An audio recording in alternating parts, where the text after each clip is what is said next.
तर शस्त्रसंधीच्या पार्श्वभूमीवर राजस्थानच्या जैसलमेरमध्ये आज नाईट ब्लॅकआउट होणार नाहीये। यासोबतच सीमेवरच्या बाडमेर, श्रीगंगानगर आणि पोखरण या जिल्ह्यात देखील नाईट ब्लॅकआउट होणार नसल्याची माहिती आहे। या चारही जिल्ह्यांमध्ये दुकानं सुद्धा उघडायला सुरुवात झाली आहे। शस्त्रसंधीच्या निर्णयाचं स्वागत करायला लोक हनुमान सर्कल या परिसरात देखील जमले होते। भारत माता की जय असा जल्लोष करत नागरिकांनी शस्त्रसंधीचा आनंदही व्यक्त केला।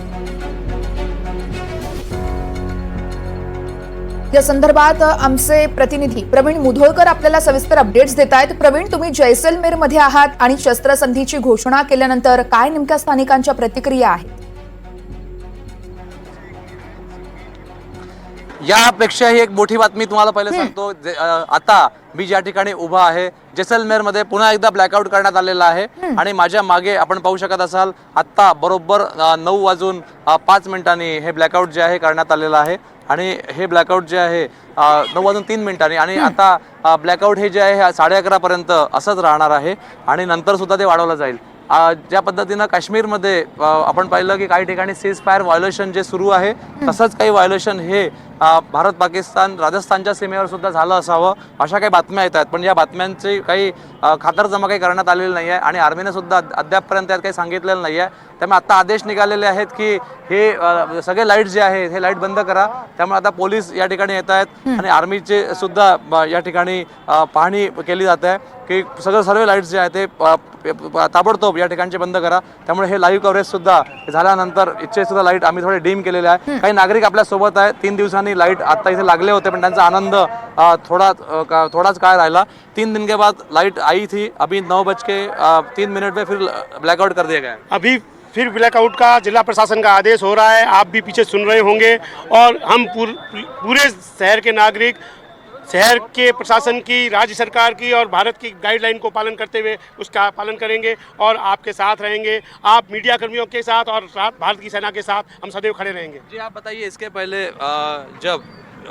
पहले ऐसी स्थिति कब आई थी? 71 में कभी आपने देखा था? कोई याद आ रहा है आपको? हाँ, 1971 का हमने दृश्य देखा है। जब हम छोटे थे उस समय 10 साल के थे तब हमने दृश्य देखा था। हम मकानों के अंदर रहते थे। जो अभी तो लाइटों का इन्वर्टर वगैरह सबकी व्यवस्था वगैरह है, पंखे वगैरह चलते हैं। उस समय कोई पंखे थे ना वो थे और भीषण गर्मी के अंदर हम सोते थे। हमने वो पल भी निकाले हैं और 1971 की लड़ाई भी हमने देखी है, अच्छी तरह से देखी है। और वो भी दृश्य देखा है तब भारत की सेना ने मुंह तोड़ के जवाब दिया था और लाहौर तक हमने वापस अपना बना लिया था, वहाँ तक भी हमने कब्जा कर लिया था। जी आप बताइए, जिस तरह से सीज फायर वायलेशन हो रहा है ऐसी खबरें आ रही है, आपको लगता है पाकिस्तान सीज फायर वायलेशन मानेगा? नहीं मानेगा। वो कभी भी धोखा दे सकता है। पहले भी उसने कई बार ऐसे आतंकी हमले किए हैं। अब इस आतंकी हमलों के साथ भरोसा करना कतई ठीक नहीं है, मगर भारत की सरकार जो भी फैसला गई हमें मान्य रखना पड़ेगा और आगे बढ़ना पड़ेगा। आप बताइए, फिर एक बार ब्लैकआउट हो गया 3 दिन के बाद। आज लाइटें चालू थी शाम को, अभी फिर एक बार ब्लैकआउट हो गया। ब्लैकआउट हो गया है, उसकी सारी पालना करेंगे। बाकी जो ये सीज फायर वगैरह की बात चल रही थी वो एकदम सही नहीं था। पाकिस्तान बात मानने वालों में से नहीं है। हम तो एक ही बात कहेंगे कि जो पुराने समय हमने बात सुनी थी कि चाहे हिंदुस्तान का 1/4 हिस्सा जाना ही क्यों ना पड़े, पर पाकिस्तान कल का सूरज नहीं देख पाना चाहिए। और ज़्यादा कुछ नहीं करना चाहेंगे। मोदी जी अपना खुद का एक्शन स्वयं ले, संयम रखे। बाकी जैसलमेर की पूरी जनता, बॉर्डर का सारा एरिया मोदी जी के साथ में। आपण पाहू शकतो आकाशामध्ये पुन्हा एकदा तुम्हाला दाखवतो। विनय शुक्ला माझ्यासोबत आहेत आणि माझे सहकारी व्हिडिओ जर्नलिस्ट, त्यांना एकदा पुन्हा विनंती करतो। आकाशामध्ये आपण पाहू शकतो की कुठल्याही हालचाली दिसत नाही आहे आणि छोटीशी जरी हालचाल दिसली तरी ती जी आपल्याकडे व्यवस्था आहे, सिस्टीम आहे, ती सिस्टीम ड्रोन असेल किंवा मिसाईल्स असेल ते पाडून टाकते। त्यामुळे पुन्हा एकदा ब्लॅकआउट जे आहे ते झालेलं आहे आणि S-400 जी यंत्रणा आपल्या देशामध्ये आहे, फ्रान्सच्या मदतीनं रशियाच्या मदतीनं जी आपण आणलेली आहे, रफायल जेट्स आहे, ते सगळे तैनात आहे। त्यामुळे पुन्हा एकदा ब्लॅकआउट्स भारत पाकिस्तान राजस्थान सीमेवरती करण्यात आलेला आहे।